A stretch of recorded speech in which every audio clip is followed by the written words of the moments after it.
2000 ఉద్యోగాలు, అది కూడా శ్రీ సిటీలో ఎవరికి దక్కబోతున్నాయి? ప్రచారం అయితే గట్టిగానే చేస్తున్నారు. శ్రీ సిటీలో ఎల్జీ యూనిట్ అయితే ప్రారంభం కాబోతోంది. మంత్రి నారా లోకేష్ శంకుస్థాపన చేయబోతున్నారు. ఒక రకంగా ఇది ఒక అతిపెద్ద పరిశ్రమ ఏర్పాటుకు రంగం సిద్ధమైంది ఆంధ్రప్రదేశ్లో అని చెప్పొచ్చు.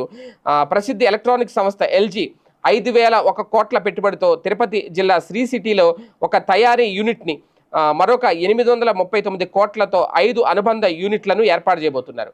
వీటికి రాష్ట్ర ఎలక్ట్రానిక్స్, ఐటీ, విద్యాశాఖల మంత్రి లోకేష్ భూమిపై చేయబోతున్నారు. ఎల్జీ సంస్థ నుండి అంతర్జాతీయ స్థాయిలో ఏసీలు, అలాగే రిఫ్రిజిరేటర్లు, వాషింగ్ మిషన్లు, ఇలాగ కొన్ని ఎలక్ట్రానిక్ గృహోపకరణాలు అయితే తయారవుతాయి. ప్లాంట్లో తయారు చేయబోతున్నారు. దీనికి సంబంధించిన ప్లాంట్ ఏర్పాటు చేయబోతున్నారు.